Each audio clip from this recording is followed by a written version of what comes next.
एक मुसलमान लड़की नकाब में कॉलेज में चली जाती है, पर्दे में यूनिवर्सिटी में चली जाती है, उसके ऊपर बवाल किया जा रहा है, उसके ऊपर एतराज किया जा रहा है, उस पर छींटाकशी की जा रही है, उसको बुरा भला कहा जा रहा है, उसको उकसाया जा रहा है। बदाल इस्लाम गरीबा, अल्लाह के नबी फरमा रहे हैं इस्लाम जब शुरू हुआ था तब भी इस्लाम पर अमल करने वालों को बहुत सारे ताने मारे जाते थे, और आगे चल करके इस्लाम पर अमल करने वालों को फिर से ताने मारे जाएंगे। एक नौजवान अपने दामन को गुनाहों से बचा रहा है, किसी से कोई नाजायज ताल्लुक नहीं है, शादी अभी नहीं हुई है, अपने आप को गुनाह से बचा रहा है, तो लोग क्या कहते हैं कि ये तो बहुत बैकवर्ड है, ये तो बहुत पिछड़ा हुआ है, इसको तो जमाने के रंग ढंग भी नहीं पता है। दूसरा नौजवान ज़िनाकारी में पड़ा हुआ है, बदकारी में पड़ा हुआ है, चार चार लड़कियों से फोन पर बातें कर रहा है, लड़कियों को घुमा रहा है, और दुनिया की नजर में वो बड़ा चालाक है, बड़ा मॉडर्न है, बड़ा होशियार है। मेरे प्यारे साथियों, जो अपने दामन को गुनाहों से बचा रहा है, अल्लाह के नबी फरमाते हैं बदाल इस्लाम गरीबा, इस्लाम पर अमल करने वाले दुनिया की नजर में अजनबी बन जाएंगे। और जब ऐसा दौर आ जाए तो अल्लाह के नबी क्या फरमाते हैं, फतूबा लिल गुरबा, ओ लोगो तुम दीन पर अमल करते रहना, तुम्हें ताने सुनने पड़े तो तुम सुन लेना, तुम्हें गालियां सुननी पड़े तो तुम सुन लेना, तुम्हें लोगों की बातें सुननी पड़े तो तुम सुन लेना, तुम दुनिया की नजर में अजनबी बन जाना, मैं तुम्हें जन्नत की खुशखबरी सुना रहा हूं, फतूबा लिल गुरबा। अल्लाह के नबी उनको तूबा, तूबा जन्नत का एक नाम है। अगर आपके घर में बच्ची पैदा हो, बच्ची का नाम तूबा रख सकते हैं, तूबा ये जन्नत का एक नाम है। अल्लाह के नबी ने जन्नत की खुशखबरी सुनाई कि उन लोगों को जन्नत की खुशखबरी सुना दो जो दीन पर अमल करने की वजह से जमाने की नजरों में अजनबी बन जाए। हम उस दौर से गुजर रहे हैं मेरे भाई, और याद रखो ये दौर कोई नया दौर नहीं है, नबी के दौर से चला आ रहा है ये दौर। याद करो अपने नबी की सीरत, जब आपने सफा की पहाड़ी पे चढ़ करके कहा था अय्युहन्नास क़ूलू ला इलाहा इल्लल्लाह, ओ लोगों तुम ला इलाहा इल्लल्लाह कह दो तुफ्लिहू, तुम कामयाब हो जाओगे, व तमलिकुल अरब वल अजम, तुम अरब व अजम के मालिक बन जाओगे। आपने दुनिया को तौहीद की दावत दी तो क्या लोगों ने आपको फूल का माला पहनाया? नहीं नहीं। लोगों ने शाबाशी दी? नहीं नहीं, बल्कि लोगों ने आपकी मुखालफत की, आपको बुरा भला का, और सबसे पहला एतराज करने वाला आपका अपना चचा अबू लहब था। जब आपने लोगों को तौहीद की दावत दी तो अबू लहब ने क्या कहा था, तब्बल्लक या मोहम्मद अलिहाजा जमातना, ऐ मोहम्मद तेरे लिए बर्बादी हो, तूने हमें इसलिए यहाँ पर बुलाया था, तू हमें हमारे बाप दादा का मजहब छोड़ने की बात कर रहा है, तू हमें अपने माबूदों को छोड़ने की बात कर रहा है। सबसे पहला रोड़ा बना था अबू लहब। और एक बात बताऊं, अबू लहब का नाम अबू लहब क्यों पड़ा? लहब के माने अरबी में होते अंगारा। अबू लहब बहुत गोरा चट्टा था, वो फेयर एंड लवली नहीं लगाता था, फेयर एंड हैंडसम नहीं लगाता था, वो नेचुरल गोरा था, बहुत खूबसूरत था, इतना गोरा था कि उसका नाम पड़ गया अबू लहब। इतना गोरा, इतना खूबसूरत कि अंगारे की तरह वो चमका करता था। मगर उसका अंजाम क्या हुआ मेरे भाइयों? कुरान में अल्लाह ने पूरी सूरत नाजिल फरमा दी, तब्बत यदा अबी लहबिन व तब मा अगना अन्हु मालुहु व मा कसब। अबू लहब के दोनों हाथ टूट जाए, अबू लहब बर्बाद हो जाए, मा अगना अन्हु मालुहु व मा कसब, न उसका माल उसके कोई काम आया, न उसकी कमाई उसके कोई काम आई। व इम्राअतुहु हम्मालतल हतब, और अल्लाह ने फरमाया कि उसकी जो बीवी थी जिसका नाम उम्मे जमील था, जो लकड़ी उठा करके लकड़ियां ला करके चुन चुन करके लाया करती थी और अल्लाह के नबी को बुरा भला कहा करती थी, अल्लाह ने उसकी बीवी की भी मजम्मत की, उसकी भी बुराई की, उसके ऊपर भी लानत फरमाई। फरमाया वम्रातुहु हम्मालतल हतब, अतत फी जीदिहा हब्लुम मिन मसद। उस अबू लहब की बीवी की गर्दन में अल्लाह ताला कयामत के दिन रस्सी डालेगा, वो भी जहन्नम की आग में डाली जाएगी। मेरे प्यारे साथियों, पता ये चला कि दुनिया में कोई खूबसूरत अगर है, कोई हैंडसम है, कोई बहुत स्मार्ट है, बहुत गोरा चट्टा है, अपनी खूबसूरती पर नाज न करे, अपने चेहरे पर नाज न करे। अल्लाह ताला खूबसूरती को नहीं देखेगा। इन्नल्लाह ला यंजुरु इला सुवरिकुम व अजसामिकुम। अल्लाह ताला तुम्हारे चेहरों को नहीं देखता, अल्लाह ताला तुम्हारी शक्लों को नहीं देखता, अल्लाह ताला तुम्हारे शरीर को नहीं देखता। वलाकिन यंजुरु इला कुलूबिकुम व आमालिकुम। अल्लाह ताला तुम्हारे दिल को देखता है और अल्लाह ताला तुम्हारे अमल को देखता है। यहां तो बेचारा परेशान बैठा है, स्टेटस पे फोटो लगाया तो हर मिनट पे चेक करा है कितने लोगों ने स्टेटस देखा, फेसबुक पे फोटो डाला तो हर मिनट में चेक कर रहा है कितने लोगों ने मेरे फोटो को लाइक किया। अरे नालायक, लोगों के लाइक की इतनी फिक्र करता है, काश दुनिया अल्लाह के लाइक की फिक्र की होती। फोटो तो तुमने फिल्टर करके आज तो माशाअल्लाह ऐसे ऐसे ऐप आ रहे कि भाई अमेरिका के गोरे को अफ्रीका का काला बना दो, अफ्रीका के काले को अमेरिका का गोरा बना दो, ऐसे ऐसे ऐप आ रहे, जवान को बूढ़ा बना दो। एक साहब ने मेरा फोटो भेजा एडिट करके, दाढ़ी वाड़ी गायब और बाल बिल्कुल बॉलीवुड के हीरो की तरह उड़ रहा है और पैंट और कोट पहन करके मुझको भेज करके कहने लगे ये पहचान रहे कौन है? मैंने कहा यार मैं तो नहीं पहचानू, कौन है? आपका फोटो है, एडिट करके मैंने बनाया है। तो ये दौर है मेरे भाई, एडिट करके किसी की फोटो आप बदल सकते हैं, मर्द को औरत बना सकते हैं, जवान को बूढ़ा बना सकते हैं, बूढ़े को जवान बना सकते हैं, वो दौर है ये।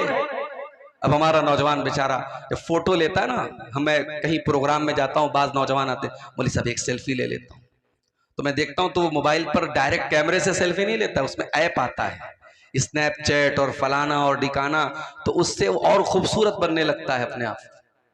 अब ये फोटो वो फेसबुक पे डालता है और साहब बड़ी उसको फिक्र है कि मेरे फोटो को कितने लोगों ने लाइक किया। मेरे नौजवान साथियों, जितनी फिक्र आपको अपने इस फोटो के लोगों के लाइक करने की है, काश इतनी फिक्र इस बात की होती कल कयामत के दिन अल्लाह ताला हमको लाइक करेगा कि नहीं करेगा।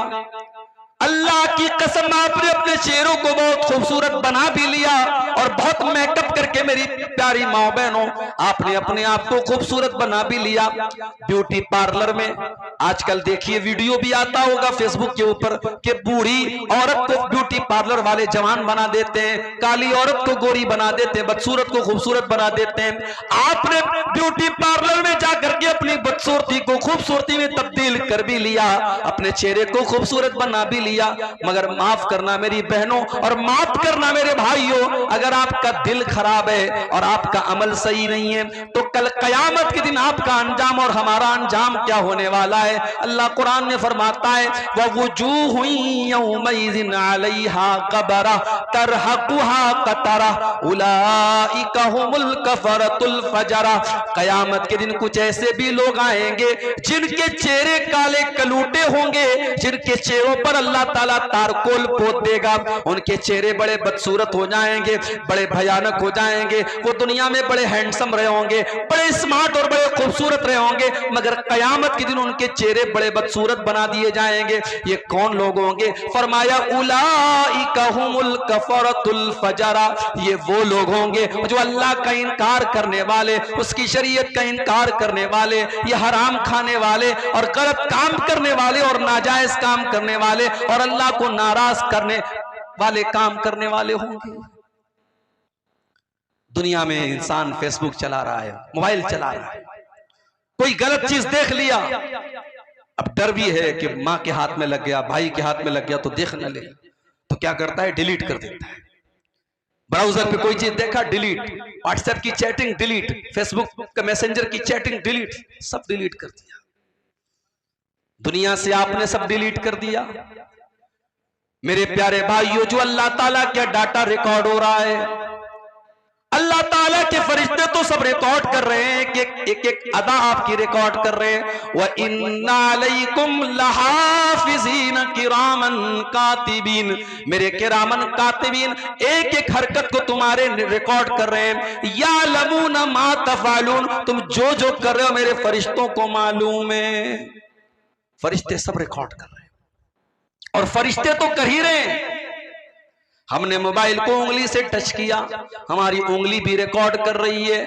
हमने मोबाइल पर आंखों से कुछ देखा, हमारी आंखों के अंदर भी उसकी रिकॉर्डिंग हो रही है। हमने कानों में हेडफोन लगा के, ईयरपोर्ट लगा के कुछ सुना, हमारे कान भी उसको रिकॉर्ड कर रहे हैं। और कयामत के दिन आंख भी गवाही देगी और कान भी गवाही देंगे और हमारी उंगली भी गवाही देगी। अल्लाह ने फरमाया हत्ता इज़ा मा जाऊहा शहीदा अलैहिम समउहुम व अबसारुहुम वजुलूदुहुम बिमा कानू यअमलून। कयामत के दिन जब तुम आओगे, तुम्हारी आंखें भी तुम्हारे खिलाफ गवाही देंगी, तुम्हारे कान भी तुम्हारे खिलाफ गवाही देंगे, तुम्हारे बदन की चमड़ी भी तुम्हारे खिलाफ गवाही देगी। वक़ालू लिजुलूदिहिम लिमा शहिदतुम अलैना क़ालू अंतक़नल्लाहुल्लज़ी अंतक़ कुल्ल शै। इंसान कहेगा अपनी चमड़ी से, तू कैसे बोल रही है, तू कैसे बात कर रही है। इंसान की चमड़ी कहेगी आज अल्लाह ने हमको बोलने की ताकत दी है, बोलने की शक्ति दी है, और आज हम तेरे करतूतों का पर्दाफाश करेंगे, तेरे पोल खोलेंगे, तेरा सब कुछ बयान करेंगे। इसकी फिक्र करो मेरे भाई। ये उंगली से जो टच करते हो उंगली गवाही देगी, ये कानों से जो सुनते हो कान गवाही देंगे, आंखों से जो देखते हो आंख गवाही देगी। और अल्लाह हिसाब नहीं लेगा, अल्लाह हिसाब तो बाद में लेगा। दुनिया में क्या होता है, रिजल्ट मिलता है स्कूल में बच्चों को, उस पर लिखा रहता है पास है कि फेल है, पास है तो कौन सी डिवीजन से पास है, कितने परसेंटेज मिले। दुनिया में ये तो नहीं होता ना कि बच्चे को ला करके एग्जाम की कॉपी दे दी जाती, लो भाई देखो तुमने जो लिखा वो नंबर मिला, ऐसा नहीं होता। एग्जाम की कॉपी कब मिलती है, जब बच्चे के गार्जियन कहते हैं कि सर हमारे बच्चे ने तो बहुत अच्छा इंग्लिश का पेपर दिया था, आपने 100 में उसको 70 मार्क्स दिए हैं, 70 नंबर दिए हैं, हमारा बच्चा तो कह रहा है उसके सारे जवाब सही थे। तो टीचर क्या करता है, कॉपी निकालता है और कॉपी निकाल के बच्चे के पेरेंट्स को दिखा देता है, उसके माँ बाप को, देखिए ये है आपके बच्चे की कॉपी, आपके बच्चे ने जितना लिखा था उसका उतना नंबर उसको मिल गया। कयामत के दिन अल्लाह तबारक व तआला हमारी मार्कशीट नहीं देगा, हमारी आंसर बुक देगा। वकुल्ल इंसानिन अलज़मनाहु ताइरहु फी उनुक़ी, हर इंसान का नाम आमाल उसकी गर्दन में हम लटका देंगे। वकुल्ल इंसानिन अलज़मनाहु ताइरहु फी उनुक़ी व नुख़रिजु लहू यौमल क़ियामति किताबन यल्क़ाहु मंशूरा। उसकी पूरी जिंदगी का कच्चा चिट्ठा एक खुली हुई किताब की शक्ल में उसकी गर्दन में लटका दिया जाएगा और अल्लाह फरमाएगा इक़रा किताबक कफ़ा बिनफ़्सिकल यौमा अलैका हसीबा। मेरे बंदे ये तू अपनी किताब को खुद पढ़ ले, अपनी आंसर बुक को खुद देख ले, तू क्या करके आया है, तूने क्या क्या गुनाह के काम किए, क्या तूने अच्छे काम किए, सब रिकॉर्ड कर लिया गया है। ये तेरी किताब है, तू खुद हिसाब करके बता दे तुझे कितने नंबर मिलने चाहिए, तुझे पास होना चाहिए या फेल होना चाहिए, तुझे कामयाब होना चाहिए या नाकाम होना चाहिए, तुझे जन्नती होना चाहिए या जहन्नमी होना चाहिए। ये है अल्लाह ताला का सिस्टम मेरे भाई। हम दुनिया की खूबसूरती पर इतरा रहे हैं, नहीं मेरे भाइयों, कयामत के दिन अल्लाह हमारी खूबसूरती नहीं देखेगा, अल्लाह हमारा अमल देखेगा, हमारा तकवा देखेगा। हजरत बिलाल कौन से खूबसूरत हैं? हजरत बिलाल कोई दुनिया के स्टैंडर्ड के हिसाब से कोई गोरे चट्टे भी नहीं, कोई खूबसूरत भी नहीं है, वो तो हबशा के रहने वाले हैं, उनका रंग तो काला है, वो तो काले हैं, मगर उनका मकाम क्या है मेरे प्यारे भाइयों। इतनी मीठी आवाज हजरत बिलाल की है कि जब अल्लाह के नबी खाने काबा को फतह करते तो कहते हैं बिलाल इस खाने काबा की छत पे चढ़ के तू अजान दे। और दुनिया ने देखा कि जिस खाने काबा के अंदर 360 बुतों को रखा गया था, उसकी छत पे खड़े करके बिलाल हबशी अजान देते हैं और लोगों को नमाज की दावत देते हैं। बिलाल का ये मकाम है कि अल्लाह के नबी जब मेराज के सफर पे जाते हैं, आप कहते हैं कि मैंने अपने आगे जन्नत में किसी के चलने की आवाज सुनी, मैंने किसी के पैरों की आहट की आवाज सुनी, मुझे बताया गया कि ये हजरत बिलाल के कदमों की आहट है। जब आप दुनिया में तशरीफ लाए, आपने पूछा कि ऐ बिलाल, तू कौन सा ऐसा अमल करता है कि मैंने जन्नत में तेरे कदमों की आहट की आवाज सुनी थी। हजरत बिलाल ने कहा, अल्लाह के नबी, मुझे ऐसा कोई अमल तो याद नहीं है, हाँ एक बात मेरे अंदर है, मैं कभी बेवजू नहीं रहता हूं। पेशाब किया, लेटरिन की हाजत हुई, हवा खारिज हो गई, जब भी मेरा वजू टूट जाता है मैं वजू कर लेता हूं, और जब भी मैं वजू करता हूं मैं 2 रकात नमाज पढ़ता हूं। अय अल्लाह के नबी, हो सकता है कि यही अमल हो। आपने फरमाया कि हाँ ए बिलाल, यही वो अमल है जिसने तुझे इस मकाम तक पहुंचाया। यही बिलाल थे जब इन्होंने इस्लाम को कबूल किया, इनके मालिक ने उमैया इब्ने खल्फ ने इनको अरब के तपते हुए सहरा में, अरब के तपते हुए बालू पर लिटा दिया और इनके सीने पर गर्म पत्थर रख दिया और इनके ऊपर प्रेशर डाल करके कहने लगा कि ऐ बिलाल, अगर तू इस्लाम को छोड़ दे तो मोहम्मद का दीन छोड़ दे। ऐ बिलाल, हम तुझे तकलीफ देना छोड़ देंगे। मेरे नौजवान साथियों, बिलाल कोई बहुत पढ़ा लिखा इंसान नहीं है, बिलाल कोई खूबसूरत इंसान नहीं है, बिलाल कोई हैंडसम इंसान नहीं है, मगर बिलाल के सीने में जो दिल है, उस दिल में अल्लाह की मोहब्बत भरी है, रसूल की मोहब्बत भरी है। उस अरब के तपते हुए सहरा में लेटा हुआ बिलाल, सीने पर गर्म पत्थर रखा हुआ बिलाल, सीने की चर्बी बिलाल की पिघल रही है और बिलाल के पीठ को अरब की तपती हुई रेत उनकी पीठ को पिघला रही है, मगर फिर भी बिलाल की जुबान से क्या निकलता है? अहद अहद अहद, मेरा अल्लाह एक है, मेरा माबूद एक है, मेरा रब एक है। बिलाल अपनी तौहीद को छोड़ने को तैयार नहीं है। और हमारी नौजवान नस्ल का क्या हाल है? बरेली शहर, उत्तर प्रदेश के बरेली शहर में 8 साल तक मदरसे में पढ़ने वाली लड़की फेसबुक पर किसी ने आई लव यू बोल दिया, मोहब्बत का इकरार कर दिया, उसके जाल में फंसती है और इस्लाम को छोड़ करके उसके मजहब में दाखिल होती है, उसके साथ जाके शादी कर लेती है। ये हमारी कौम की हालत है। शर्म से चुल्लू पर पानी में डूब मरना चाहिए हमें। हमको तो लगता है कि साहब ये तो अखबार में खबर आई है, ये सिर्फ एक खबर नहीं है, ये पूरी कौम के लिए सोचने का मकाम है मेरे भाई। और इसीलिए मैं कहता हूं कि इन मदरसों को आप हकीर मत समझो। जब तक ये मदरसे बाकी हैं, आपके बच्चों और बच्चियों को अल्लाह और उसके रसूल के बारे में बताया जा रहा है। आपके कॉन्वेंट स्कूलों में नहीं बताया जा रहा है, आपके इंग्लिश स्कूलों में नहीं बताया जा रहा है उसको इस्लाम के बारे में, तौहीद के बारे में। अभी राजस्थान से खबर आई कि साहब बुर्का पहनने वाली और नकाब पहनने वाली लड़कियां स्कूल में क्या कर रही हैं? सूर्य नमस्कार कर रही हैं। और मीडिया भी ऐसी खबरों को मिर्च मसाला लगा के खूब बताता है, साहब देखिए मुसलमान लड़कियां सूर्य नमस्कार कर रही हैं। क्या इस्लाम के अकीदे के हिसाब से ये ठीक है? हम सूर्य को भगवान नहीं मानते, हम सूर्य को रब नहीं मानते। हमारा अकीदा क्या है? वश्शम्सु तजरी लिमुस्तक़र्रिन लहा ज़ालिका तक़दीरुल अज़ीज़िल अलीम। सूरज अल्लाह ताला के इशारे पर चलता है, अल्लाह के कानून के मुताबिक चलता है। वल क़मर क़द्दरनाहु मनाज़िल हत्ता आद कल उर्जूनिल क़दीम। और चांद भी अल्लाह ताला के सिस्टम से चलता है। पहली तारीख का चांद पतला होता है, फिर धीरे धीरे मोटा होता है, फिर 14वीं का चांद कंप्लीट हो जाता है, फिर धीरे धीरे छोटा होता है और फिर लकड़ी की तरह और खजूर के तने की तरह फिर पतला हो जाता है।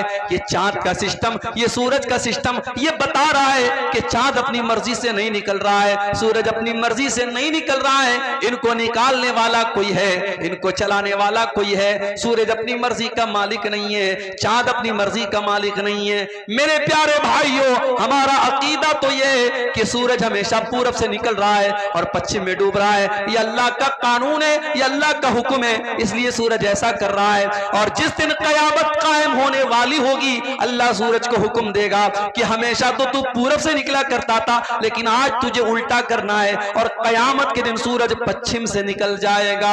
मेरे प्यारे भाइयों, आज आपके स्कूलों में आपके बच्चों से सूरज के आगे सजदा करवाया जा रहा है और सूरज के आगे हाथ जुड़वाया जा रहा है। मेरे प्यारे साथियों, अपनी नौजवान नस्ल की अकीदे की हिफाजत करो, उनकी तौहीद की हिफाजत करो, उनको ईमान सिखाओ। अगर नहीं सिखाओगे तो अंजाम यही होगा कि 8 साल मदरसे में पढ़ने वाली बच्ची मुर्तद हो जाएगी।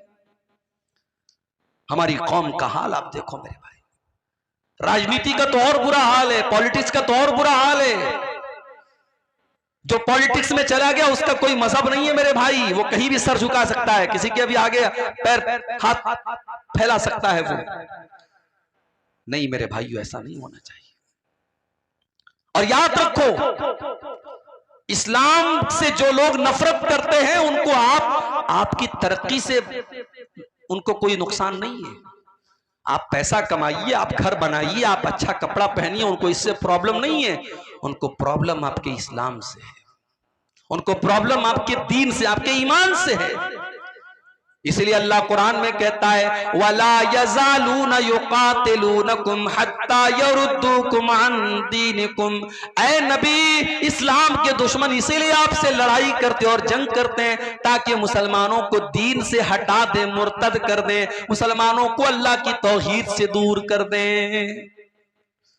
हमारी कौम का हाल क्या है? अररिया का ये इलाका बड़ा पिछड़ा हुआ इलाका है। किसी बाप को अल्लाह ताला ने तौफीक दी, उसने बेटे को पढ़ाया, बेटा आईएएस ऑफिसर बन गया। कटिहार के अंदर, पूर्णिया के अंदर, अररिया के अंदर आईएएस ऑफिसर बन गया। बहुत अच्छी बात है, हमारी कौम का बच्चा आईएएस ऑफिसर बन गया।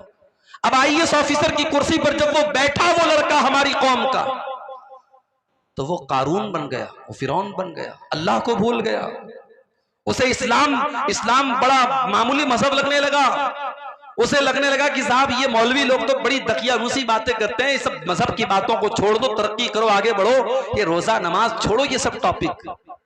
अगर इसका नाम तरक्की है मेरे भाई, तो हमें ऐसी तरक्की नहीं चाहिए। हमें ऐसी तरक्की नहीं चाहिए जो मजहब और दीन और तौहीद को हम खो करके हासिल करें मेरे भाइयों। इमाम मालिक का एक जुमला नोट कर लो। इमाम मालिक ने कहा था कि इस उम्मत में बाद में आने वाले लोग कामयाब नहीं हो सकते हैं जब तक वो उस फॉर्मूले को ना अपना लें जो पहले के लोगों ने अपनाया था। सहाबे किराम को देखो, बकरी चराने वाले, खेती करने वाले, सहराओं में घूमने वाले, अल्लाह ताला ने उनको क्या मकाम दे दिया। उस दौर की बड़ी बड़ी सुपर पावर ने उनके आगे सर झुका दिया। ईरान की सुपर पावर जिसको किसरा कहा जाता था, और रोम की सुपर पावर जिसको कैसर कहा जाता था, कैसर और किसरा ने भी उनको सैल्यूट किया और उनके आगे झुकना पड़ा। और बैतुल मुकद्दस जो एक जमाने तक यहूदियों के कब्जे में, ईसाइयों के कब्जे में था, उस बैतुल मुकद्दस को भी मुसलमानों ने अपने कंट्रोल में लिया और वहां पर नमाज शुरू हो गई। मेरे प्यारे साथियों, ये सारे के सारे हालात सहाबे किराम के दौर में हुए। सहाबे किराम ने तरक्की के नाम पर अपने दीन को नहीं छोड़ा, अपने ईमान को नहीं छोड़ा, अपने इस्लाम को नहीं छोड़ा। उन्होंने वक्त की फिरौनों की आंखों में आंखें मिला करके उनको घुटनों के बल गिरने पर मजबूर कर दिया, मगर अपने दीन और अपने ईमान से कभी कॉम्प्रोमाइज नहीं किया। खुद न थे जो राह पर, औरों के रहबर बन गए। क्या नजर थी जिसने मुर्दों को मसीहा कर दिया। कल तक जो मुर्दा थे, अल्लाह के प्यारे नबी ने उनको मसीहा बना दिया। मेरे प्यारे साथियों, आज हमें भी तरक्की करना है, हमें भी जमाने की आंखों से आंखें मिलाना है, मगर इस्लाम को छोड़ना नहीं है, ईमान को छोड़ना नहीं है, तौहीद को छोड़ना नहीं है। मेरे भाइयों, मैं चाहता हूं कि आपके बच्चे आईएएस ऑफिसर बने, मैं चाहता हूं आपके बच्चे वकील बने, मैं चाहता हूं आपके बच्चे जज बने, मगर याद रखो, मैं ये भी चाहता हूं आपका बेटा जब वकील बने तो उसके दिल में ईमान की मोहब्बत भी हो। जब वो अदालत में केस लड़ने जाए तो कोई झूठा केस न लड़े, वो सच्चाई के लिए लड़े। मैं चाहता हूं आपकी कौम का बेटा, हमारी कौम का बेटा जज की कुर्सी पर बैठे तो वो किसी ओहदे की लालच में गलत फैसला न कर दे। वो रिटायरमेंट के दिन, आखिरी दिन ऐसा फैसला करके पूरी कौम को मुसीबत में डाल करके अपने रिटायरमेंट का प्लान न बनाने लगे, बल्कि वो जज की कुर्सी पर बैठ करके इंसाफ का, जस्टिस का, न्याय का काम करे। मैं ये चाहता हूं मेरी कौम के बच्चे डॉक्टर बने, लेकिन डॉक्टर बनने का मकसद सिर्फ गरीबों का खून चूसना ना हो, उनकी जेब से पैसे निकालना ना हो, बल्कि उस डॉक्टर का काम कौम की खिदमत करना हो। वो कोई गरीब मरीज आए तो उसका इलाज फ्री में भी कर दे। वो अगर किसी को परेशान हाल देखे तो उसकी मदद के तौर पर उसका फ्री में इलाज कर दे। उसके दिल में गरीबों का दर्द हो, ऐसा ना हो कि मरने वाला तो मर गया और उसकी बॉडी को आईसीयू में रखे हुए है और उसके घर वालों से पैसा वसूला जा रहा है, एक एक घंटे का पैसा लिया जा रहा है। मरने वाला बेचारा मर चुका है और फिर भी उसके घर वालों से पैसा लिया जा रहा है। मेरे भाइयों, ऐसे चोर और लुटेरे डॉक्टर हमें नहीं चाहिए। हम ये चाहते हैं मेरे भाई, हमारी कौम तरक्की करे, हमारा पिछड़ापन दूर हो, मगर सबके बाद हम अल्लाह। अकबर इलाहाबादी का एक शेर है ना, तुम शौक से कॉलेज में पढ़ो, चरक पे झूलो, जायज है गुब्बारों में उड़ो, चरक पे झूलो, बस एक सुखन बंदे आजिज कर रहे याद, अल्लाह को और अपनी हकीकत को न भूलो। हम यही चाहते हैं, हम अल्लाह को भूलने वाले न बन जाएं मेरे भाई। इसलिए कि जो अल्लाह को भूल जाएगा वो न दुनिया में चैन पाएगा ना आखिरत में चैन पाएगा। वमन आरज़ा अन ज़िक्री फ़इन्न लहू मईशतन ज़न्का, अल्लाह फरमाता है जो मुझे भूल जाएगा, जो मेरे जिक्र से मुंह मोड़ेगा, जो मेरी शरीयत से मुंह मोड़ेगा, हम उसकी जिंदगी को बेचैनी वाली जिंदगी बना देंगे। व नहशुरुहु यौमल क़ियामति आमा, और क़यामत के दिन हम उसे अंधा बना करके उठाएंगे। क़ाल रब्बि लिमा हशरतनी आमा, और क़यामत के जब अंधा बना करके उठाएंगे तो कहेगा अल्लाह मुझे अंधा क्यों बना दिया। अल्लाह फरमाएगा कज़ालिका अततका आयातुना फनसीतहा व कज़ालिकल यौम तुनसा। ऐ मेरे बंदे, जब कुरान पढ़ा जाता था, जब मेरे नबी की हदीसें पढ़ी जाती थी, तू भी तो अंधा और बहरा बन जाता था। न तू कुरान को सुनता था, न हदीसों को सुनता था, मेरी बातों को तू सुन करके अनसुना कर दिया करता था। आज हम तुझे भूल जाएंगे। मेरे प्यारे साथी, फितनों का ये दौर है, और फितनों की जब बात आई है तो एक बहुत बड़ा फितना इस दौर का जो हमें महसूस हो रहा है, वो फितना है माल का फितना। पैसा कमाने के पीछे हमारा नौजवान अंधा बना हुआ है। मेरे पास अभी व्हाट्सएप पर मैसेज आया, मौली साहब एक कंपनी आई है, 10,000 रुपया लगा दो, हर महीने 2,000 रुपये मिलेंगे, 5 महीने में रकम खाली हो जाएगी, उसके बाद जो पैसा मिलेगा सब बेनिफिट होगा। मैंने कहा वो कंपनी कारोबार क्या करती है? कहा मौली साहब ये तो नहीं पता। कहते क्रिप्टो कोई कंपनी है, क्रिप्टो की कंपनी है, वो पैसा ले रही है। मैंने कहा कारोबार क्या करती है नहीं मालूम, पूरे गांव के लोग पड़े हुए हैं, मौलवी साहब, मस्जिद के इमाम साहब भी वो काम कर रहे हैं। माफ करना मेरे भाई, कोई काम अगर इमाम साहब शुरू कर दे तो वो जायज नहीं हो जाएगा। कोई काम अगर मौलवी साहब शुरू कर दे तो वो जायज नहीं हो जाएगा। आपको पता करना पड़ेगा कि वो काम जायज भी है कि नहीं है। मेरे प्यारे नौजवान साथियों, कभी अल्लाह का शुक्र अदा किया करो कि अल्लाह ने हराम चीजों की तो लिस्ट बताई है, लेकिन हलाल चीजों की लिस्ट नहीं बताई है। पूरे कुरान में अल्लाह ने कहीं पर हलाल की लिस्ट नहीं बताई, हराम की लिस्ट बताई। इन्नमा हर्रमा अलैकुमुल मैतता वद्दमा वलहमल खिंजीरी वमा उहिल्ल बिही लिगैरिल्लाह। ऐ ईमान वालो, अल्लाह ने तुम्हारे ऊपर मुर्दार को हराम किया है, खून को हराम किया है, सुअर के गोश्त को हराम किया है, गैरुल्लाह का जिस चीज पर नाम लिया जाए उसको हराम किया है। हराम की तो लिस्ट बताई अल्लाह ने, लेकिन हलाल की लिस्ट नहीं बताई है। मेरे प्यारे भाइयों, आप कारोबार कीजिए, आप बिजनेस कीजिए, और छोटा किसी बिजनेस को आप छोटा मत समझिए। हमारे एक साथी थे बनारस में, जामिया सल्फिया बनारस में, जहां से हमने तालीम हासिल की, वहीं से उन्होंने तालीम हासिल की। वो रहने वाले थे सूरत के, गुजरात के। आप लोगों ने कभी सुना होगा कि गुजराती लोग जो होते हैं कारोबार में बहुत आगे होते हैं, और इस पूरे भारत को भी 2 गुजराती चला रहे हैं, मालूम है ना आपको? 2 गुजराती पूरे भारत को चला रहे हैं। तो गुजराती लोग कारोबार में बहुत आगे होते हैं। तो हमारा वो जो साथी था सूरत का, उससे मेरी मुलाकात हुई 5-6 साल के बाद। तो मैंने पूछा कि भाई क्या करते हो तुम? अब भाई मौलवी लोग क्या करते हैं, कोई कहीं खुतबा दे रहा है, किसी मदरसे में पढ़ा रहा है, या बिहार में आमतौर से मदरसा खोल लेते हैं मौलाना लोग। तो मैंने सोचा शायद इन्होंने भी कोई मदरसा खोल लिया हो या मदरसा में पढ़ा रहे हो। तो कहा कि मेरे अब्बू की पकौड़े की दुकान है, हमारे अब्बू की पकौड़े की दुकान है, मैं वो चला रहा हूँ, बहुत अच्छी चल रही है। मुझे यार, मैंने कहा यार तुम मौलवी हो के पकौड़े की दुकान पे तुमको अच्छा लगता है? उसने कहा क्या बुरा है, बिजनेस है, कारोबार है, आजाद हूं मैं। मेरी अपनी दुकान है, मैं डेली जो है दिन भर दुकान पर बैठता हूं और अच्छा खासा माशाल्लाह 2000-3000 का काम कर लेता हूं और आजाद भी हूं, कहीं जाना है कोई प्रॉब्लम नहीं, किसी का गुलाम नहीं हूं, किसी की नौकरी नहीं है। ये सोच थी उसकी। तो गुजराती था। तो बताना ये चाहता हूं कि अगर आप कारोबार करना चाहें, तिजारत करना चाहें, हजारों रास्ते हैं आपके पास, लेकिन आप रातों रात अमीर बनना चाहते हैं। हमारे नौजवान को 10,000 वाला मोबाइल नहीं चाहिए, उसको 50,000 वाला आईफोन चाहिए। कमा रहा है 5,000 रुपया महीना और फोन कौन सा चाहिए? आईफोन चाहिए। और आईफोन खरीदने वाले आमतौर से क्या करते जानते हो? वो स्टेटस सिंबल है, उसको उतनी जरूरत नहीं है आईफोन की, उसको आईफोन चलाना भी नहीं आता है, मगर जब 4 लोगों के सामने आईफोन का वो जो एप्पल बना होगा, वो जो दिखेगा ना, तब लोग कहेंगे कि हाँ यार इसकी हैसियत है। क्या स्टेटस के पीछे मर रहे हो मेरे भाई? ये आईफोन को तुमने स्टेटस बना के रखा है। ये महंगा कपड़ा पहन लिया, महंगा मोबाइल ले लिया, महंगा घर बना लिया तो तुम्हारा स्टेटस बहुत ऊंचा हो गया। माफ करना मेरे भाई, अल्लाह क्या स्टेटस इन सब चीजों से नहीं बनेगा। इन्ना करमकुम इंदल्लाहि अत्काकुम, अल्लाह ताला के अगर किसी का स्टेटस ऊंचा होगा तो उसका होगा जिसके अंदर अल्लाह का तकवा होगा। मेरे नबी की जिंदगी को देखो मेरे भाइयों, मेरे नबी का मकान भी कोई आलीशान नहीं, मेरे नबी का कपड़ा भी कोई आलीशान नहीं, मेरे नबी के घर में कोई फर्नीचर भी नहीं। आपकी जिंदगी तो ऐसी गुजरी कि अल्लाह के नबी एक चटाई पर लेटा करते थे।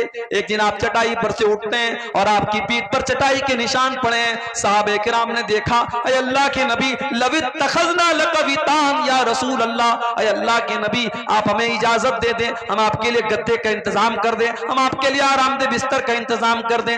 आपने क्या जवाब दिया मेरे प्यारे साथियों? जरा अपने नबी का जवाब सुन लेना। फरमाया, माली वली दुनिया, ओ लोगों मेरा दुनिया से क्या लेना देना है। माना इल्ला कराकिबिन इस्तज़ल्लता तशजरतिन सुम्मा राहा फतरकहा, अरे मैं तो एक परदेसी की तरह हूं, मैं तो मुसाफिर की तरह हूं जो किसी पेड़ के नीचे थोड़ी देर हाल्ट करता है, थोड़ी देर आराम करता है, फिर अपनी मंजिल की तरफ चला जाता है। मैं दुनिया में रहने के लिए नहीं आया हूं, मेरी मंजिल तो आखिरत है, मैं आखिरत की तैयारी करने के लिए आया हूं। आज हम दुनिया के पीछे मरे जा रहे हैं। सुबह नींद खुलती है तब से लेकर रात में सोने तक एक मर्तबा भी हमारे ज़हन में आखिरत की फिक्र पैदा नहीं होती, जन्नत की फिक्र नहीं पैदा होती, जहन्नम से बचने की चिंता नहीं होती। हाय दुनिया, हाय दुनिया, हाय दुनिया। मेरे प्यारे साथियों, ये माल और औलाद भी अगर आपको अल्लाह से दूर कर दे तो ये बहुत बड़ा फितना है। अल्लाह कुरान में कहता है, इन्नमा अमवालुकुम व औलादुकुम फितना, तुम्हारा माल भी तुम्हारे लिए फितना है, तुम्हारी औलाद भी तुम्हारे लिए फितना है। अगर माल के चक्कर में तुम हराम रास्ता अपना रहे हो और औलाद के चक्कर में तुम गलत रास्ता अपना रहे हो तो माल भी फितना है और औलाद भी फितना है मेरे भाई। अल्लाह के प्यारे नबी मिंबर पे खुतबा दे रहे हैं, जुमा का खुतबा आप दे रहे हैं। आपके नवासे हजरत हसन और हुसैन जिनकी उम्र 4-5 बरस की है, वो दोनों मस्जिद में आ रहे हैं।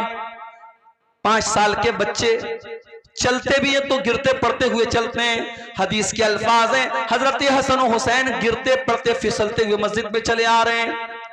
अल्लाह के प्यारे नबी की नजर अपने नवासों पर पड़ी और वो दोनों नवासे लाल रंग का कुर्ता पहने हुए हैं। पता ये चला कि लाल रंग का कुर्ता पहनना जायज है, लाल रंग का कपड़ा पहनने में कोई हर्ज की बात नहीं है। हाँ, सैफ्रॉन कलर का कपड़ा नहीं पहनना चाहिए, जाफरानी कलर का कपड़ा। वो मुशरिकों की पहचान है, वो उनका शियार है। अगर कोई रेड कलर का लाल रंग का शर्ट पहनता है, कुर्ता पहनता है, चाहे मर्द हो चाहे औरत हो, कोई हर्ज की बात नहीं। नबी के नवासे लाल रंग का कुर्ता पहन करके आ रहे हैं और अल्लाह के नबी की नजर पड़ गई। हदीस के अल्फाज हैं, आपने अपने खुतबे को रोका और आपने अपने दोनों नवासों को गोद में लिया, उनको लाडो प्यार किया और उनको प्यार करने के बाद आपने फरमाया कि ओ लोगों, अल्लाह ताला ने कितनी सच्ची बात कही है कुरान में, इन्नमा अमवालुकुम व औलादुकुम फितना, तुम्हारा माल तुम्हारे लिए फितना है, तुम्हारी औलाद तुम्हारे लिए फितना है।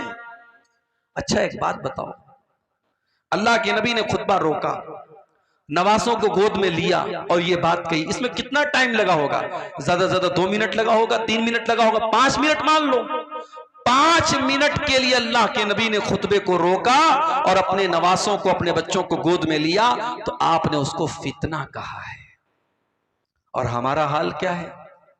हमारा हाल तो यह कि हम 24 घंटे दुनिया में डूबे हुए हैं, दुनिया के लालच में पड़े हुए हैं और इस कदर लालची हो चुके हैं। अजान की आवाज आती है, 5 टाइम अजान देने वाला अजान दे रहा है, अस्सलातु खैरु मिन नौम की आवाज दे रहा है, और हम अपनी दुकान पे बैठे हुए हैं। हमारा कारोबार चल रहा है, हमारा बिजनेस चल रहा है, हमारी दुकान बंद नहीं हो रही, हमारे कारोबार पर कोई फर्क नहीं पड़ रहा है। यानी 5 टाइम की नमाज में, फजर की नमाज तो बिल्कुल सुबह पढ़ी जाती है, अगर 4 टाइम की जो नमाज है, जोहर, असर, मगरिब, इशा, अगर चारों नमाज को अगर आपके वर्किंग टाइम में मान लिया जाए, आपकी दुकान के, आपके कारोबार के टाइम में, और एक नमाज पे आधा घंटे का टाइम मान लिया जाए, तो यानी आप 24 घंटे में 2 घंटा भी अपने कारोबार से निकाल करके अल्लाह को देने को तैयार नहीं। जो अल्लाह आपको खिला रहा है, पिला रहा है, आपको ऑक्सीजन दे रहा है। मां के पेट में हम थे, अल्ट्रासाउंड के बगैर मां के पेट का भी फोटो नहीं आता है। अल्ट्रासाउंड जब होता है तो वो कैमरा जो होता है वो मां के पेट के अंदर रोशनी करके तब फोटो लेता है। मां के पेट में जहां रोशनी पहुंचने का कोई रास्ता नहीं है, अल्लाह तेरी कुदरत है कि तू वहां भी बच्चे का दिल बना रहा है, वहां भी बच्चे का दिमाग बना रहा है, वहां भी बच्चे की आंखें बना रहा है। और क्या मजाल है कि कोई एक आंख इधर हो और एक आंख इधर हो, एक कान यहां हो और एक कान यहां हो, पूरे बैलेंस के साथ, पूरे तवाजुन के साथ बच्चा पैदा होता है। आंख अपनी जगह पे है, कान अपनी जगह पे है, मुंह अपनी जगह पे है, दिमाग अपनी जगह पे है। ये अल्लाह की कुदरत देखो मेरे प्यारे साथियों, अल्लाह ताला मां के पेट में ये सारा प्रोसेस करता है। और आज हम और आप इतने बड़े नाशुक्रे हैं, उस अल्लाह के लिए हम 5 टाइम की नमाज भी पढ़ने को तैयार।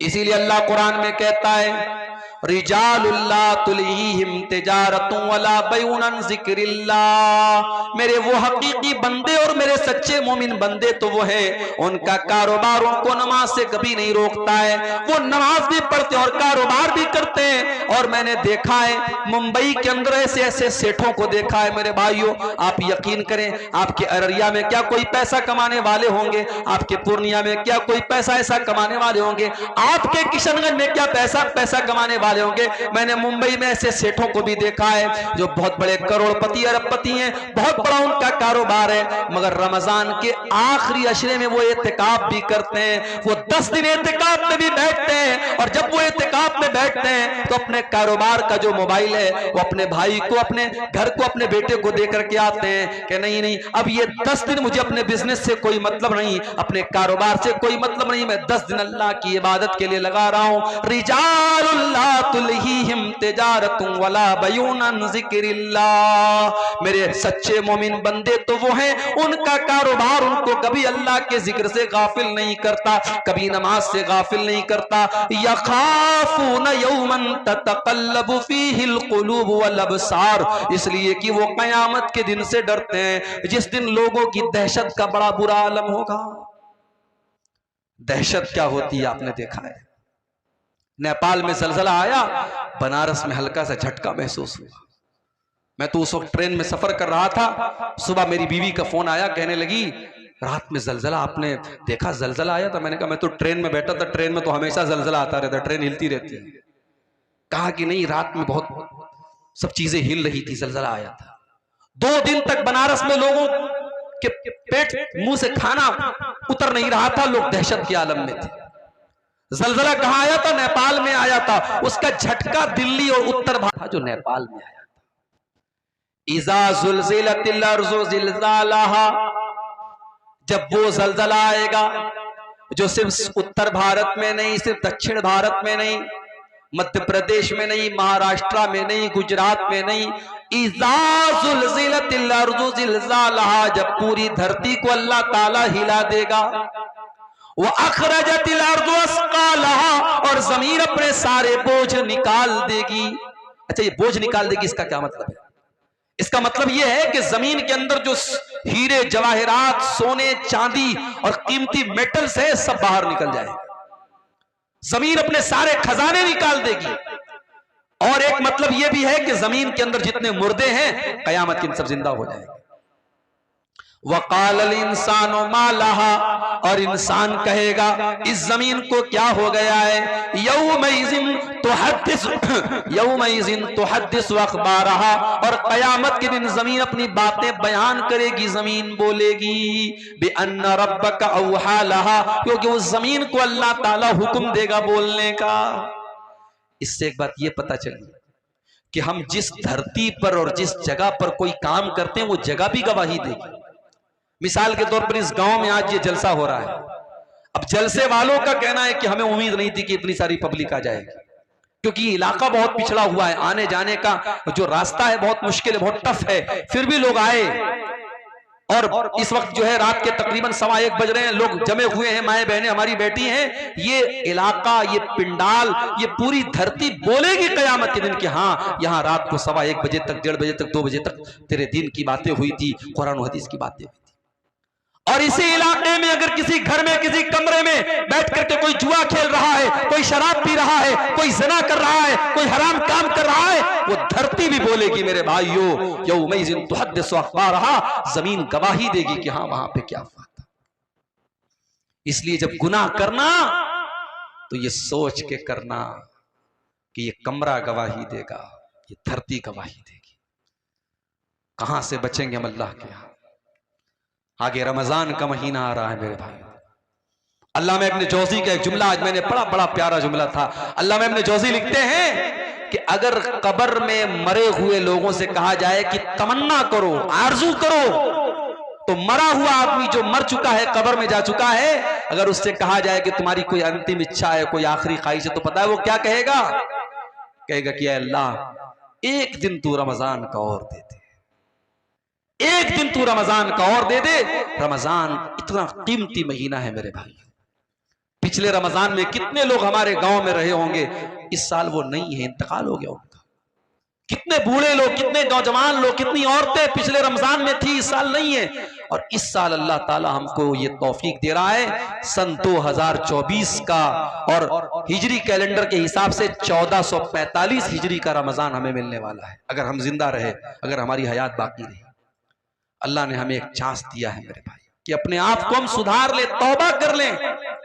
और जब हम तौबा करेंगे, हमने जितने गुनाह किए अल्लाह सब माफ कर देगा। अच्छा, दुनिया में इंसाफ का पैमाना अलग है।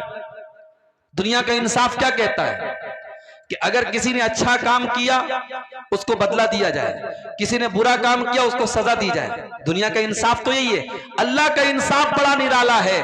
अल्लाह का इंसाफ ये है, अगर आपने कोई नेकी का इरादा किया, आपने ऐशा की नमाज पढ़ी और रात में बिस्तर पे सोने के पहले आपने मोबाइल के ऊपर अलार्म लगाया कि मैं रात को 3 बजे उठ करके तहज्जुद की नमाज पढ़ूंगा, पक्का इरादा आपने किया, लेकिन थके हारे थे, नींद आ गई, सोए रह गए और 3 बजे रात में फजर आप तहज्जुद की नमाज के लिए नहीं उठ पाए। अल्लाह के नबी फरमाते, जब बंदा नेकी का पक्का इरादा करता है और किसी वजह से वो नेकी नहीं कर पाता है, अल्लाह कहता है उक्तुबू लहू हसनतन, मेरे बंदे के नाम अमाल में एक नेकी लिख दो। उसने किया नहीं था, इरादा किया था, पक्का इरादा किया। और अगर बंदा वो नेकी का काम कर लेता है, अल्लाह फरिश्तों से कहता है उक्तुबू लहू अशरा हसनात, उसके नाम आमाल में 10 नेकी लिख दो। नेकी का इरादा किया तो 1 नेकी का सवाब, और नेकी कर लिया तो 10 नेकी का सवाब। उसके बाद एक और बंदा आता है और वो गुनाह करता है, अल्लाह फरमाता है इसके नाम आमाल में 1 गुनाह लिखो। उसने गुनाह का इरादा किया था, अल्लाह कहता है 1 गुनाह लिखो। उसने गुनाह कर लिया था, अल्लाह कहता है 1 गुनाह लिखो। और एक दूसरा इंसान आता है जो गुनाह का इरादा करता है, अल्लाह फरिश्तों से कहता है होल्ड करो, इंतजार करो, वेट करो, देखते रहो वो गुनाह करता है कि नहीं करता है। अगर बंदे ने गुनाह का इरादा किया और फिर इरादा करने के बाद उसने गुनाह नहीं किया, उसने अपने दामन को गुनाह से बचा लिया, अल्लाह के नबी फरमाते हैं कि अल्लाह ताला फरिश्तों से कहता है उक्तबू लहू हसनतन, मेरे बंदे के नाम अमाल में एक नेकी लिख दो। फरिश्ते कहते हैं अल्लाह उसने तो कोई नेकी का काम न किया, उसने तो कोई अच्छा काम न किया, अय अल्लाह उसने तो बुराई का इरादा किया था, उसने तो शराब पीने का इरादा किया था, उसने तो ज़िना करने का इरादा किया था, अय अल्लाह उसने गलत काम करने का इरादा किया था और बाद में उसने गलत काम नहीं किया और तू कह रहा है कि हम एक नेकी लिख दें। अल्लाह फरमाता है इन्नमा तरकहा मिन जर्राया, मेरे बंदे ने मेरे डर से गुनाह को छोड़ा है, मेरे खौफ से गुनाह को छोड़ा है, मेरे बंदे के नाम अमाल में एक नेकी लिख दो। ये है अल्लाह का इंसाफ। इतना करीम है हमारा रब, इतना रहीम है, इतना मेहरबान है, और हम इतने बड़े नालायक हैं, नाशुक्र हैं कि उस अल्लाह से हम तौबा भी नहीं करते। मेरे भाइयों, अल्लाह को क्या पड़ी है कि अल्लाह अपना अजाब हम पर नाजिल करेगा। ये जितने परेशानियां हम पर आ रही हैं ये हमारे अपने करतूतों का नतीजा है। अल्लाह हम पर अजाब भेजना नहीं चाहता है। अल्लाह तो खुद कुरान में कहता है मा यफ़अलुल्लाहु बिअज़ाबिकुम इन शकरतुम व आमनतुम व कानल्लाहु शाकिरन अलीमा। अल्लाह तुम पर अपना अजाब भेज करके क्या करेगा ऐ मेरे बंदो, अगर तुम अल्लाह का शुक्रिया अदा करने वाले बन जाओ, तुम अल्लाह के ऊपर ईमान लाने वाले बन जाओ, तो अल्लाह ताला तुम पर अपना अजाब नाजिल करके क्या करेगा। इसलिए मेरे भाइयों, फितनों के इस दौर में अगर हमसे कुछ गुनाह के काम हुए हैं, हम अल्लाह से तौबा कर लें और अपने आप को जहन्नम की आग से बचाएं। और जहन्नम की आग से बचाने के लिए बहुत सारे नेकी के काम आप कर सकते हैं। अल्लाह के नबी ने फरमाया इत्तकुन्नार वलौ बिशिक्की तमरा, खजूर का टुकड़ा भी अल्लाह के रास्ते में दे करके अपने आप को जहन्नम की आग से बचा सकते हो तो बचा लो। ये मदरसा है, ये मस्जिदें हैं, ये दीन का काम है जहां आपसे चंदे की अपील की जा रही है। अल्लाह का शुक्र अदा करो कि आपसे चंदा मांगा जा रहा है, आपसे बाकायदा मौलवी लोग माइक पर आकर के आपसे अपील कर रहे हैं, वरना कयामत के पहले तो एक ऐसा दौर भी आएगा, अल्लाह के नबी फरमाते हैं कि सदका देने वाला सदका लेकर के निकलेगा, माल लेकर के निकलेगा और कोई उसका सदका कबूल करने वाला नहीं होगा। इतना माल लोगों के पास आ जाएगा, इतना पैसा लोगों के पास आ जाएगा कि सदका करने वाला और दान देने वाला दान देना चाहेगा और सदका करना चाहेगा, मगर उसके सदका को कोई कबूल करने वाला नहीं होगा। ये मौका है मेरे भाई, जहन्नम की आग से अपने आप को बचा लो। रमजान का महीना आ रहा है, उसमें नेकी करके और उसमें रोजा रख करके, तरावी पढ़ करके, तहज्जुद पढ़ करके, कुरान पढ़ करके अपनी मग़फ़िरत का सामान कर लो मेरे भाई। ये फितनों का दौर है, फितनों का जमाना है, और इस दौर में अपने बच्चों की भी फिक्र करो। मैं कभी कभी कहता हूं अपनी तकरीरों में कि जब पैसा दिया करो अल्लाह की राह में तो बच्चों से दिलवाया करो। अपने घर से जाओ तो औरतों को कुछ पैसा दे करके जाओ कि देखो मैं जा रहा हूं बाहर, ये पैसा तुमको दे के जा रहा हूं, ये ज़कात का पैसा है, ये सदका खैरात का पैसा है, गरीबों को दे दिया करना, कोई मांगने वाला है तो दे देना। अपने घर की औरतों को ये सिखाओ मेरे भाई, इसलिए कि जब हम अच्छी चीजों में, जब हम बुरी चीजों में अपने परिवार को शामिल करते हैं। अभी मैं कार से आ रहा था, रास्ते में एक रेस्टोरेंट पड़ा था दरभंगा में, राधे राधे, हमारे ड्राइवर साहब भी साथ में थे। हम लोगों को भूख बहुत तेज लगी थी, दोपहर में मैंने खाना भी नहीं खाया था। ड्राइवर साहब ने कहा चलिए यहाँ पे खाना खाते हैं, बड़ा अच्छा रेस्टोरेंट। मैं गया रेस्टोरेंट में, बहुत अच्छा, कभी आपका गुजर हो दरभंगा से देखिएगा, बिल्कुल हाईवे के ऊपर है, बहुत मशहूर है वहां का रेस्टोरेंट। वहां गए तो माशाअल्लाह बड़ा साफ सुथरा रेस्टोरेंट और खाना भी एक से एक, और उसके बाद मिठाइयां भी एक से एक। तो जानते हो पहला ख्याल मेरे दिल में क्या आया? मेरे दिल में ख्याल आया कि यार ये तो फैमिली के लायक जगह है, बच्चों को लेके आने लायक जगह है, बड़ा अच्छा यहाँ सिस्टम है, निजाम है। यानी ये एक नेचुरल बात है। हम कोई अच्छी चीज देखते हैं तो हम चाहते हैं कि हमारा परिवार भी इसमें शामिल हो जाए। हम कोई अच्छी चीज खाते हैं, सोचते हैं हमारा परिवार भी खा ले। मेरे भाइयों, जहन्नम की आग से हमें अपने आप को भी बचाना है, अपने परिवार को भी बचाना है। कू अनफुसकुम व अहलीकुम नारा, अल्लाह कुरान में कहता है अपने आप को और अपने परिवार को जहन्नम की आग से बचाने की फिक्र करो, बचाने का इंतजाम करो। अब जरा दिल पे हाथ रख के बताओ कि आपने अपने आप को और अपने परिवार को जहन्नम की आग से बचाने के लिए क्या काम किया है।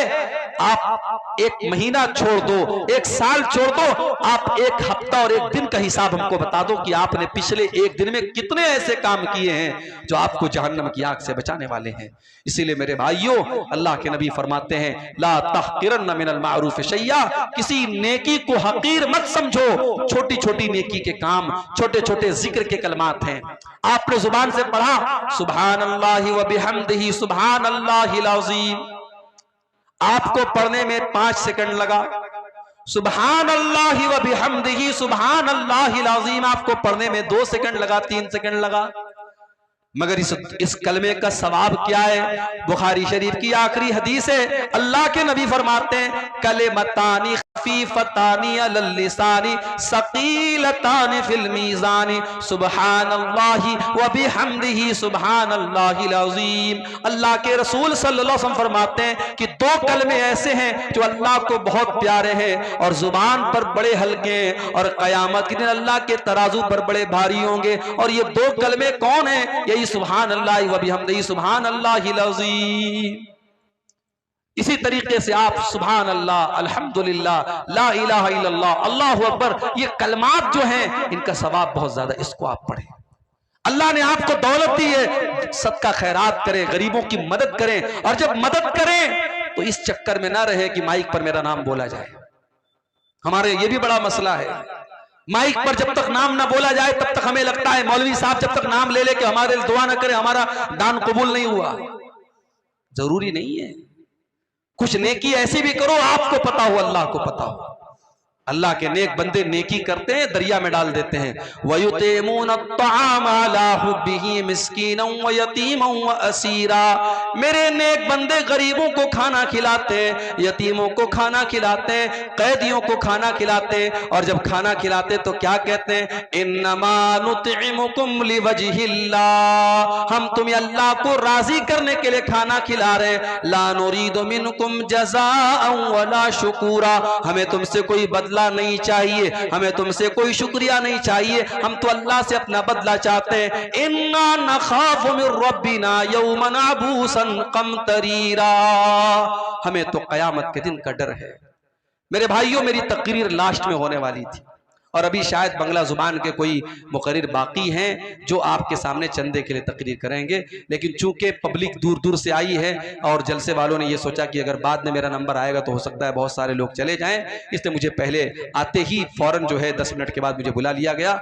मैं एक आपसे गुजारिश करता हूं कि आप इस मदरसे के लिए जो वाकई में, यानी इसमें तो कोई शक नहीं करेगा कि ये इलाका काफी पिछड़ा हुआ है और इस इलाके में मदरसे की जरूरत थी। और अल्लाह जज़ाए खैर दे हमारे भाई शेख नौशाद साहब को और उनके तमाम जो रुफका हैं जिनकी मेहनतों से ये जामिया इस्लामिया अम्मारिया चल रहा है। आप दुआ भी करें और जाते वक्त आपसे जो भी बन सके आप ताउन करके जाएं, इस इदारे को दान दे करके जाएं। अगर वाकई में आपको दीन से मोहब्बत है, अल्लाह से मोहब्बत है, रसूल से मोहब्बत है और आप चाहते हैं कि इस इलाके के बच्चे भी कुरान और हदीस को सीखें और यहाँ की नौजवान नस्ल भी ऐसी तैयार हो जिसके दिल में अल्लाह और उसके रसूल की मोहब्बत हो, तो ये काम करके आप जाएं। मैं दुआ करता हूँ अल्लाह ताला से रब्बुल आलमीन हम सबको इस दौर में, फितनों के इस दौर में जो भी नेकी के काम हैं अल्लाह ताला उसमें हम सबको हिस्सा लेने की तौफीक अता फरमाए। रब्बुल आलमीन हमारे जिन भाइयों ने इस मदरसे में अब तक चंदे और दान दिए हैं, अल्लाह उनके दान को, उनके चंदे को कबूल फरमाए। और जो अभी तक पीछे रह गए हैं और अभी तक उन्होंने इस कार्य खैर में, इस नेकी के काम में हिस्सा नहीं लिया है, अल्लाह उनको तौफीक दे कि वो